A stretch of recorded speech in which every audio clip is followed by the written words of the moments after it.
Two things I always try and really emphasize on this channel. First of all, foreign policy. Foreign policy is actually really important, but not a lot of people, especially when it comes to politics, really pay a lot of attention to foreign policy or know what their government's foreign policy actually is, or why their government would act in maybe such a way when it comes to sort of, foreign policy, local politics as well. This is why I actually quite like the fact that Reform UK won, because it is going to be a big teaching moment for a lot of people as to why you should actually care about local politics and who gets elected to your local council, as we've already been quite heavily demonstrating within the past couple of weeks. And don't worry, there's still more to come on that topic. However, we're going to be covering foreign policy today. So you may remember right before the election, David Lammy, our again, Minister for, of the Home Office now, released pretty much a manifesto of this is how the UK's foreign policy is going to be run. Like, this is what I'm going to do. This is how I'm going to base everything on. This is how, not only I am going to approach foreign policy as being, the guy in charge of the Foreign Office, but how this government is going to react and use foreign policy and direct its foreign policy and what it will do. And it was a really good moment because that got read by a lot of governments around the world. And it was what really started a big movement to bring a lot of the EU countries to the table to go, oh, actually, it's a new day now. Sensible people are back in control. They're back in charge. We can actually have proper conversations, which has led to a lot of the big EU reset, which has been really, really productive and quite good for the UK. And that was all to do with Lammy's approach to foreign policy. However, we're going to go over this today because, oh boy, this isn't from the UK. This is from the US State Department. And honestly, you are about to read like what honestly feels like some sort of college student, like manosphere, bizarre take on foreign policy and culture, and like how America needs to like end like European culture because it's a bit And this is kind of important because, as you will see, this is actually put out by the US State Department. Imagine for a second if this type of thing had been put out by, your like Minister for Foreign Affairs or your Home Office. You'd be a bit like, okay, what's going on here? What's going on here? It's a bit, shall we say? So get ready for this. Honestly, it's going to be a wild ride. So before we do get into this, please do remember to click on the like, share, and subscribe buttons down below. There's, of course, the Patreon page. There's the Buy Me Coffee link. There's the YouTube thank you button. And, of course, there's the YouTube membership button down below as well. So let's crack on then into this. So, oh boy, like I say, and this is official. Like I kid you not, this is official. State Department releasing this. It's titled "The Need for Civilizational Allies in Europe," and I quite think that if most of you know or have been following on about all this, this woke DEI nonsense that's been coming out from the Trump administration, looks like it's going to start affecting their foreign policy as well when it comes to this. So looks like we in Europe are going to be in for an interesting ride very soon. Anyway, let's go diving into this. So the guy who wrote this is a guy called Samuel Sampson. which doesn't seem like a real name, but it is. He is the senior advisor for the Bureau of Democracy, Human Rights, and Labor. So let's see what it's got on this to say. Anyway, the close relationship between the United States and Europe transcends geographic proximity and transactional politics. It represents now a unique bond formed in common culture, faith, family ties, mutual assistance in times of strife, and above all, a shared Western civilization heritage. Oh boy. Oh boy. Talk about buzzword bingo. Talk about buzzword bingo. We are already like in a in on this, and it's just like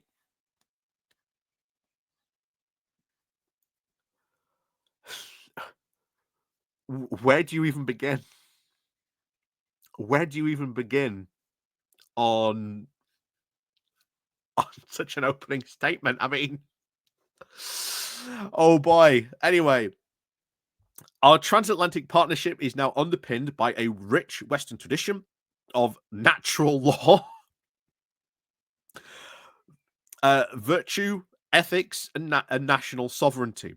This tradition now flows from Athens and Rome through medieval Christianity to English common law and ultimately into America's founding documents, to which many of the Enlightenment values this American government is now actively ditching. Like, actively ditching. And I love how they specifically mentioned medieval Christianity. If you know anything about history, and particularly like the history of the church at that time, I wouldn't be maybe referencing medieval Christianity as some sort of founding principle documentation as to why we are like the best now of Western civilization. I wouldn't even be bringing up Christianity because it had its own huge problems at that time. I mean, the medieval church was corrupt as the day was as long on that front. But anyway, like I say, I think you also pick up where this is also going as well. But it continues.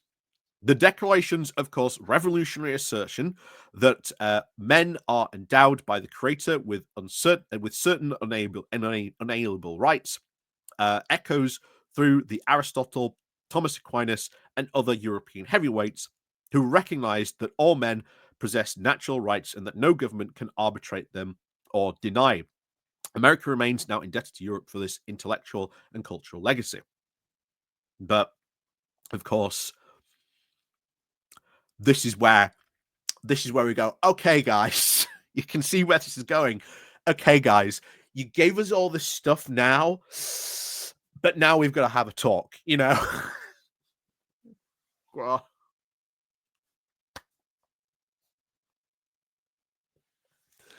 anyway, this, of course, connection between Europe and the United States is also the reason that we speak honestly when we disagree or have concerns, and how this is where it all comes in. This is why the Trump administration now is sounding the alarm in Europe.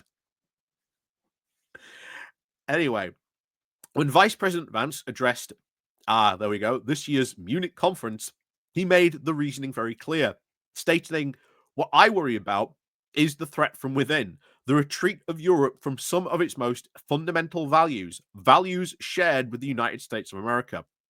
What were those values? Because he didn't mention too much other than the fact he went into the fact that free speech was somehow under threat when it is not in Europe at all. Like, free speech is not that too much under threat. If you want to pick countries in Europe where it's really under threat, Hungary, you know, where this guy probably went to in that CPAC conference probably not too long ago. I wouldn't be surprised if this gets brought up at some point. But yeah, to say that, quote, free speech is under threat, it is not. If anything, it generally looks like to us and the rest of the world, and I'm pretty sure any European viewer will agree, looks like America is the one with problems when it comes to that at the moment.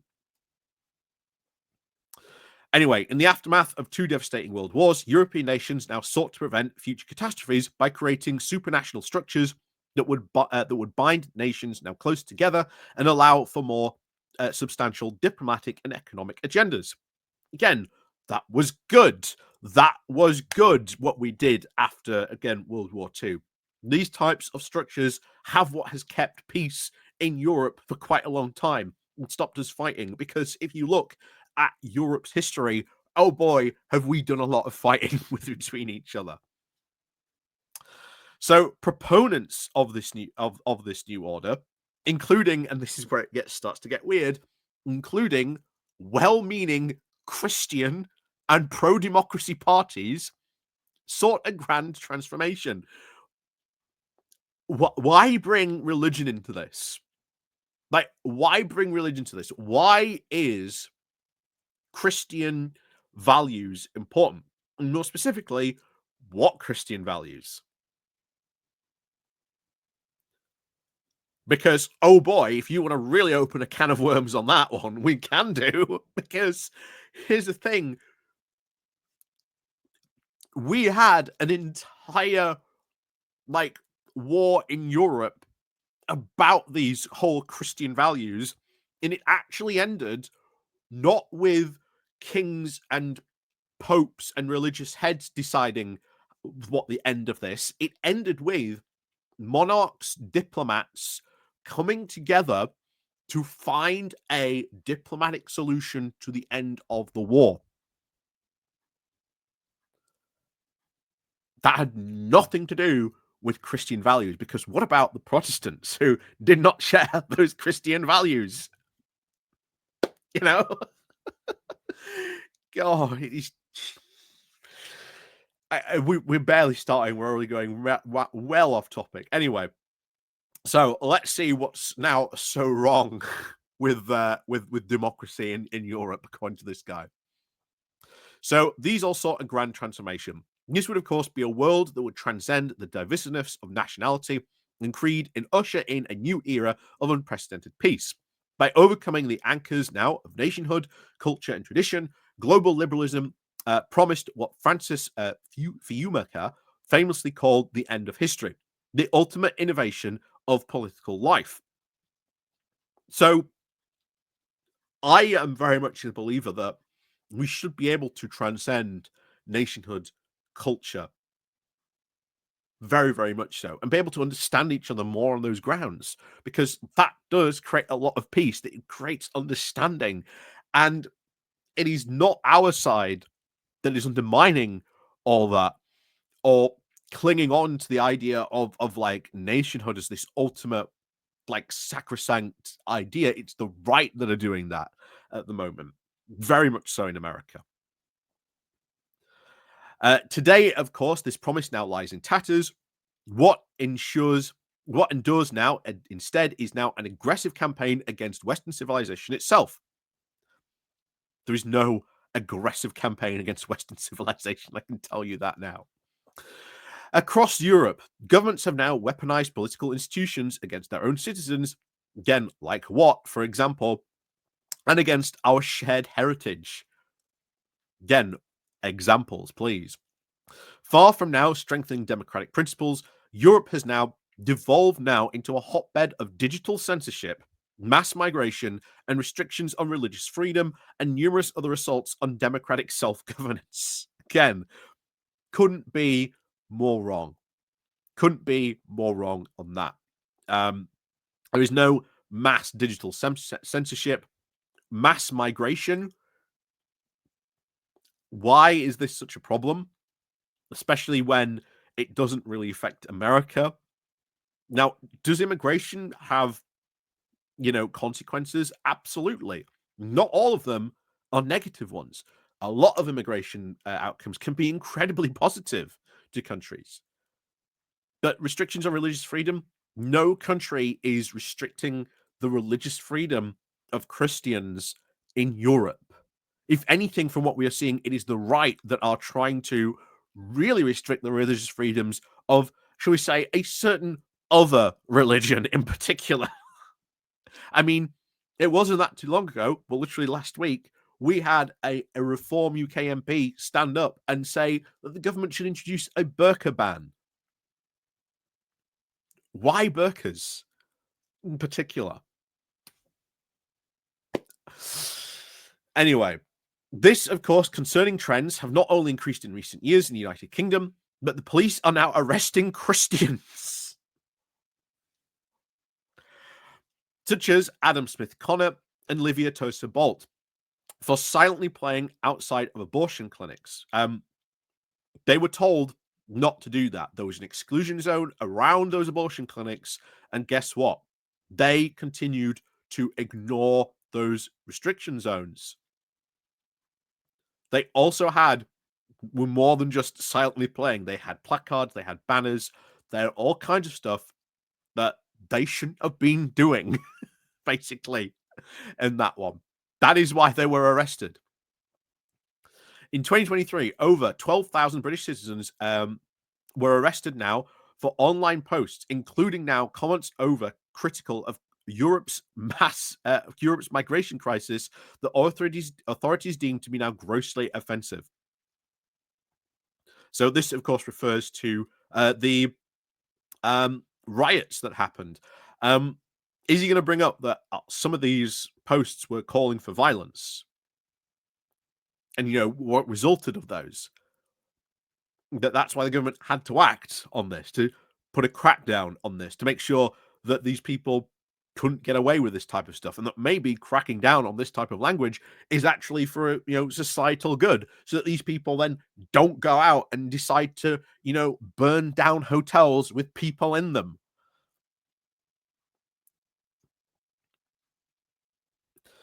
But anyway, in Germany now, the government has established an elaborate system now to monitor and censor online speech under the guise of combating disinformation and preventing offense. Disinformation, big problem that we're all dealing with. When German citizens express legitimate concerns about the economic and social impacts of globalization or criticize politicians, they risk being fined, labeled as radicals, or even having their homes raided by law enforcement. Now, is this a big concern in Germany? I am not a German citizen. I don't know too much about this law. However, I do not think that someone in Germany who went, yeah, I have a problem with the economic policy that Germany is currently going, I doubt they will be, should we say, maybe getting a knock on their door from the German police. After all, it wasn't too long ago you had the Reichsburg movement that was trying to restore like the German monarchy, trying to plan a coup. Were all arrested. Are we talking about those citizens expressing, quote, again, big air quotes now, legitimate concerns because they want to bring back like the first original Reich and bring back the German monarchy? Anyway, the European Union's, of course, Digital Services Bill, billed, of course, to protect children from harmful online content, is now instead being used to silence dissident voices through Orwellian content moderation. Yeah, content moderation that time and time again, websites like or organizations like Meta, Twitter, you name it, all these social media companies refuse to do. So governments are having now to step in and go, okay, we keep on telling you, you need to moderate this content. You continuously do not moderate this content. So now we're having to come in because you do not moderate this content because they have a specific monetary value for not moderating that content. And if that ends up protecting kids from harmful online content, then so be it. Because those companies have failed in their regards to be that. So independent regulators now police social media companies. Again, good. That is a good thing. including now prominent American platforms like Twitter. They threaten now immense fines for non-compliance with their strict speech regulations. And again, goods, quite frankly. This environment also restricts Europe's elections, as recently highlighted by the Secretary Rubio. The popular, quote, Alternative for Deutschland party was labeled an extremist organization by German intelligence. And maybe this guy should actually read the German intelligence and why they labeled them extremist, you know? Which, of course, could lead to the party's exclusion from the electoral process. Again, good if that ends up happening. Maybe they shouldn't be so extremist then. The leading French presidential candidate, Marine Le Pen, was charged with embezzlement and departing now from standard procedure. Again, it was standard procedure, was immediately banned from running. Again, that is French law. If she was caught embezzling and doing this stuff, guess what? I don't think you should be able to stand for a political point, even if it's not Marine Le Pen. If Macron was caught embezzling, I would hope he wouldn't be able to stand, from running in that. That is the kind of thing that should be applied. Marine Le Pen was caught, with a hand in the cookie jar. No, look, there are consequences when you do things like that, like not being allowed to run. Restrictions have, of course, likewise occurred in Poland and Romania, and against select political parties and politicians, simultaneously Christian nations like Hungary. Wait, you want to talk about how political opponents are persecuted and stopped from running in elections? Hello, Hungary. Just Hungary now are unjustly labeled as authoritarian and human rights abusers. Yes, Hungary has done that.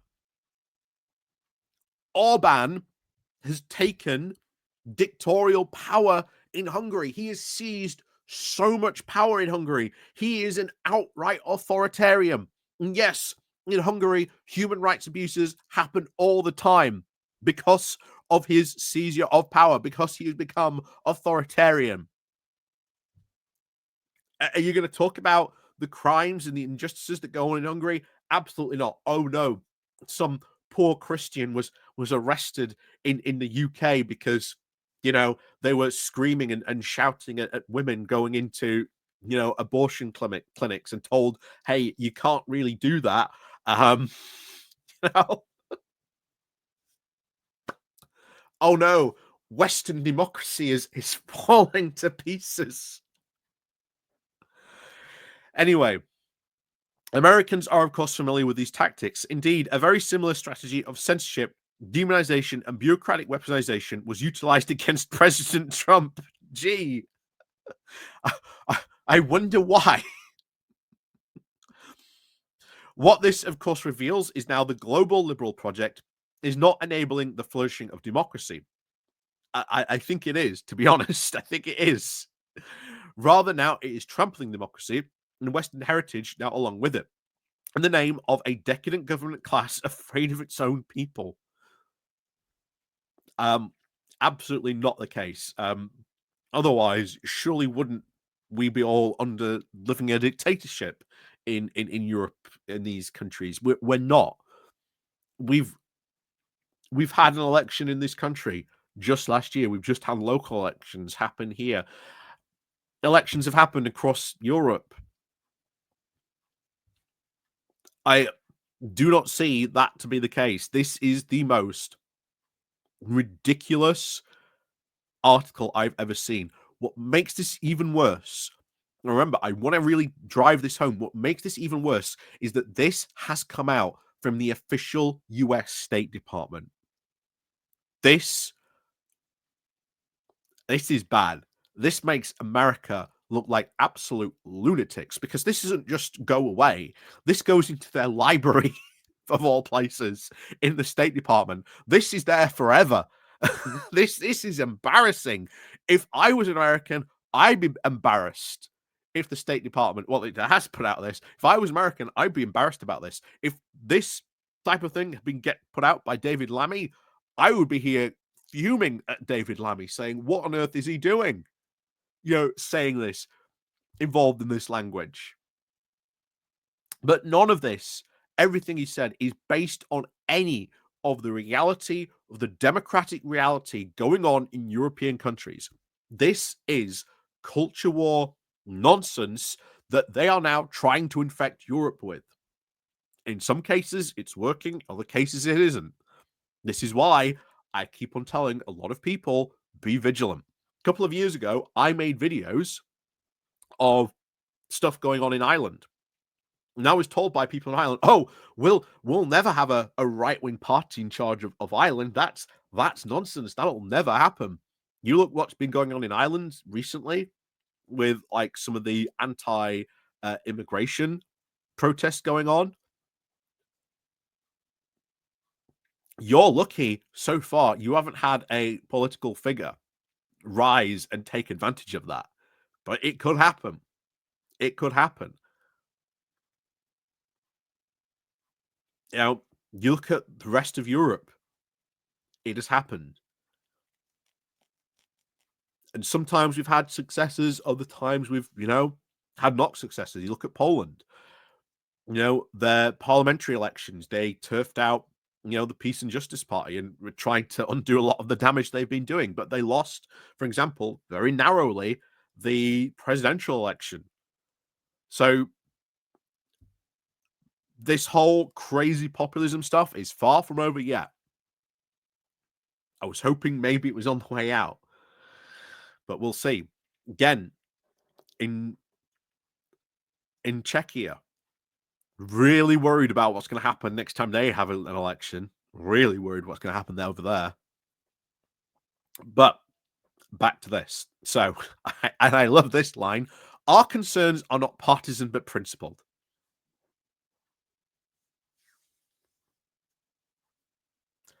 This is absolutely partisan. This is absolutely partisan. I cannot stress how partisan this is, because everything you've said about look at all this bad stuff going on in Europe, but oh my god, look at the bastion that is Hungary and how fantastic it is. You don't mention any of the bad stuff that is going on in Hungary. Anyway, the suppression of speech now with the facilitation of mass migration, targeting of now religious expression, undermining now of electoral choice, threatens the very foundation of the transatlantic partnership. Again, what are you going to do to that? What's your policy and prediction going to do for that? Are you saying that America is now going to abandon Europe, which again a lot of us were really worried about just a couple of months ago? Is this what is this building up to in this?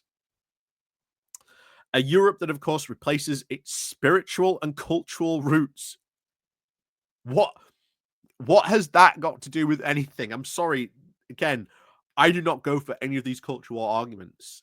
The nonsense and ridiculous. And again, spiritual, like church attendance across Europe has been on the decline for years. Why is this only a concern now? But anyway, and of course treats traditional values as now dangerous relics. That centralizes power in unaccountable institutions. Is Europe now less capable of standing firm against external threats and internal decay? You mean these are not unaccountable institutions? These are not unaccountable institutions. They are all held to account. But this guy doesn't even understand Europe. Again, culture war nonsense has rotted this guy's brain. Clearly, this is why I've said before, I do not engage in any of this stuff, but this is what it leads to. A State Department putting out something like this. This is highly embarrassing to America. This should be highly embarrassing. But this is just insane. To this end, achieving peace in Europe and around the world requires not a rejection of our shared cultural heritage, but a renewal of it.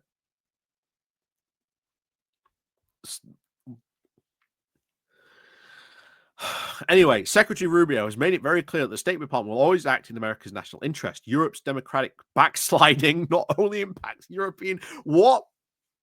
We are not backsliding by any stretch of the imagination. I would love to see what he actually means.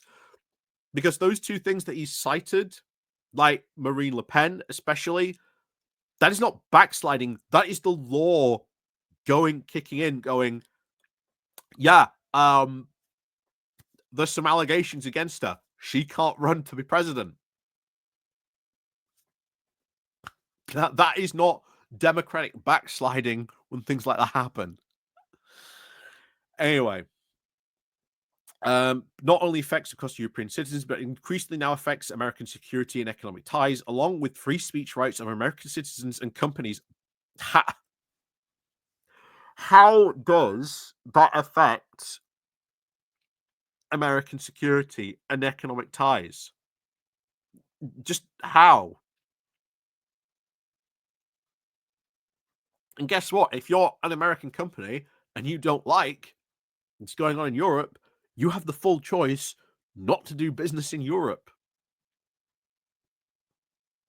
I do not see Elon Musk pulling Twitter out of Europe because there's a lot of money in that area. I doubt he's going to take that hit.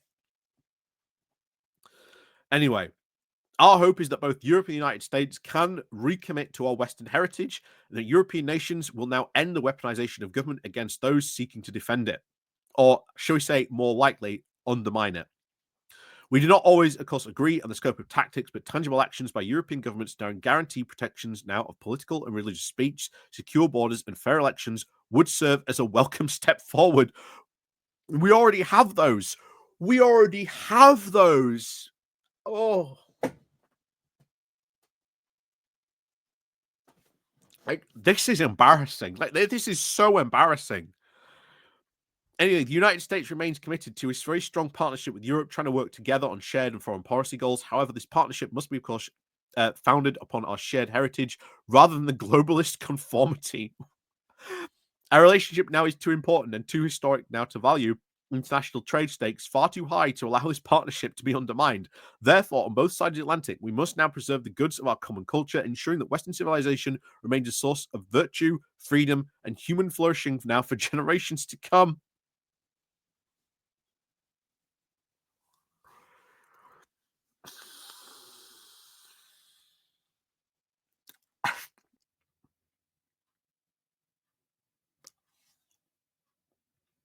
I'm honestly speechless.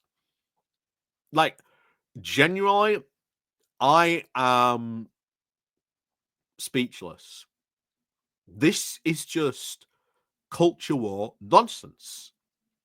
Everything he has put is just pure drivel.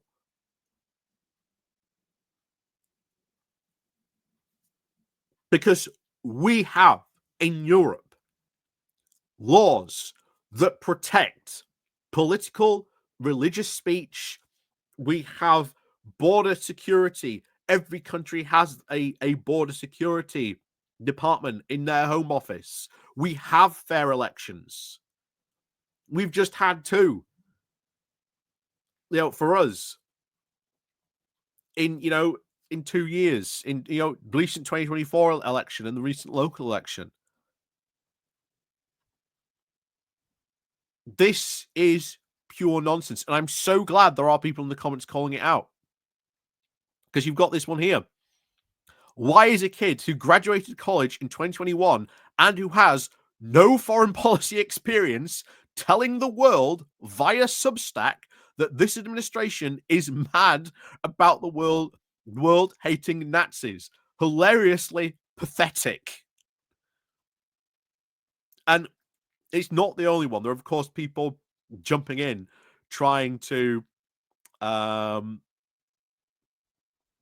of do this. That started a very long comment thread on that.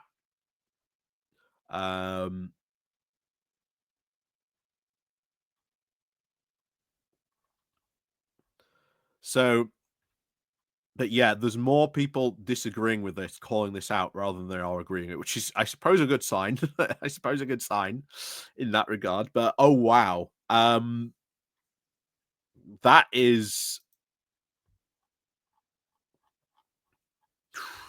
that is madness.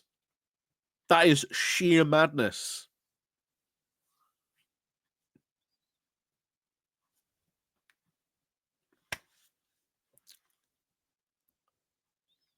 That it's just, you know, I keep on saying this, and I will say it again and again because it is true. This whole culture war argument and nonsense rots people's brains, and that is a perfect example right there. Culture war nonsense has rotted that guy's brain to a point where the US State Department has put that out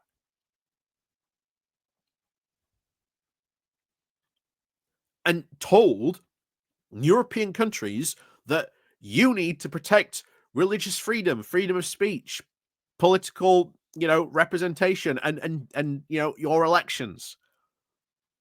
Every single European country has those in place. It is hilarious that the only country that somehow escapes this criticism is Hungary, where almost everything he talks about that is supposedly happening in Europe is happening in Hungary.